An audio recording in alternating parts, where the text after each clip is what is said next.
السلام عليكم ورحمة الله وبركاته. أهلا وسهلا بكم معايا في فيديو جديد ووصفة جديدة على قناة مامة التوينز. هنعمل مع بعض النهاردة وصفة الفول المدمس لسحور رمضان. الطبق الرئيسي على سحور المصريين في رمضان وعلى سحورنا في رمضان. هنشوف هنعمله مع بعض ازاي وهيطلع معانا زبدة وحلو جدا جدا جدا. خلاص ما عادش فاضل بينا وبين رمضان غير ساعات. اللهم بلغنا رمضان غير فاقدين ولا مفقودين، اللهم امين يا رب العالمين. خلاص قومي يلا بقى شمري وقومي اعملي الفول عشان تلحقي تجهزي الفول لسحور رمضان. كل سنة وحضراتكم طيبين. هنشوف عملناه مع بعض ازاي ووصلنا للنتيجة دي ازاي. بس قبل ما نبدأ الفيديو بتاعنا ما تنسوش تعملوا لايك وتشتركوا في القناة وتفعلوا زر الجرس عشان توصل لكم كل فيديوهاتنا. هنبدأ وصفتنا ونقول بسم الله. معنا نص كيلو من الفول. ده فول بلدي زي ما احنا شايفين مع بعض كده، الحباية بتاعته بتبقى فاتحة وبتكون عريضة. اهم حاجة يا جماعة في الفول عشان يطلع معاكي كويس جدا تكون نوعية الفول كويسة. اهم حاجة يكون الفول بلدي ويكون زي ما احنا شايفين كده حبايته عريضة وفاتحة. هننزل على نص كيلو الفول بمية مغلية، مية مغلية، ونغطيه ونسيبه لمدة ساعتين في المية المغلية. بعد ساعتين هيكون المية دي بردت معانا. هنبدأ نغير المية ونحط عليه مية باردة من الحنفية. وهنسيبه منقوع في المية الباردة دي أقل حاجة 8 ساعات، ما يقلش عن كده. عشان خاطر السموم اللي بتكون فيه واللاكتوز اللي بيكون فيه نتخلص منه تماما. عشان البقوليات عامة والفول بالذات بيكون فيه نسبة السموم عالية شوية عن بقية البقوليات، فلازم نتخلص تماما تماما من كل السموم دي عشان صحتنا وعشان صحة ولادنا. يا جماعة الخطوة دي مهمة جدا، ان احنا ننقع الفول ما لا يقل عن 8 ساعات. انا نقعته تقريبا 24 ساعة، يعني انا عملته تاني يوم في نفس الميعاد. فاحنا ننقع الفول ما لا يقل عن 8 ساعات، وبعد كده نصفيه من المية. هنغير عليه المية اكتر من مرة، وبعد كده نصفيه من المية ونحطه في الفوالة بتاعتنا او الدماسة بتاعتنا او في حلة لو ما عندكيش، ونحط عليه مية مغلية ونحط عليه السر بتاعنا معلقة من الخل. معلقة الخل دي هتخليهولك زبدة وهتسرع السوا معايا، وفي نفس الوقت هتخلي لونه فاتح. هنبدأ نرفعه معانا على النار، على نار عالية. هيبدأ يطلع زي رغوة كده على الوش. هبدأ اتخلص منها كلها تماما. بعد ما يغلي معايا حوالي 5 دقايق هبدأ انقله على العين الصغيرة دي بتاعة القهوة. هوطيها جدا جدا زي الشمعة، وابدأ احط عليها الشياطة دي. لو مش عندك مش مشكلة، اهم حاجة توطي النار كويس جدا وتغطي عليه وتسيبيه بقى. انا سيبته تقريبا حوالي ساعتين ونص.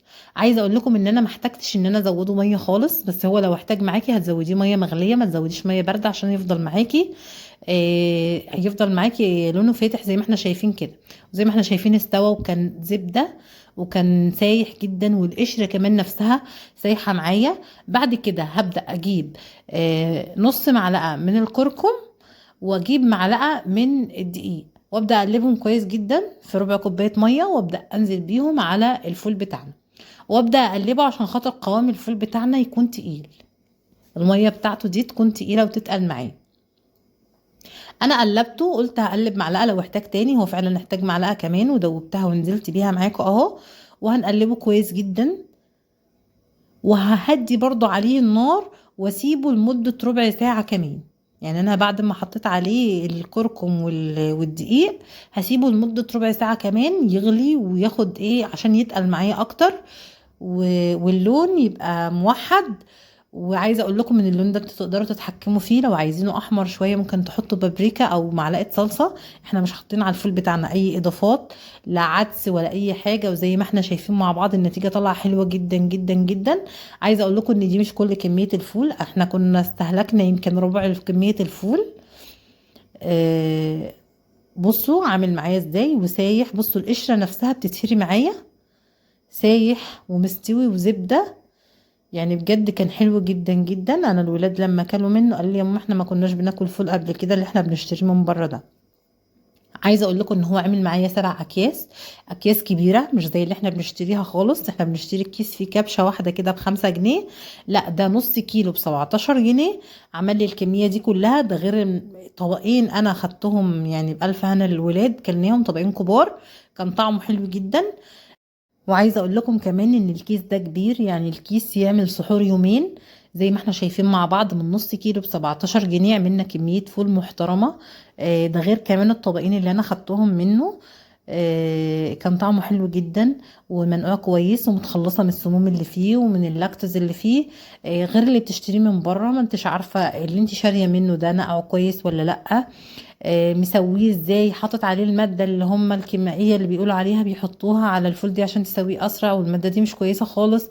فانت بتكوني ضامنة الفول انضف واوفر واحسن كتير كتير كتير. فاعملوا الفول في البيت بالطريقة دي، وبجد هيعجبكم جدا. وزي ما احنا شايفين الفول ممتاز وطعمه حلو جدا، وده بعد ما هرسته بالشوكة.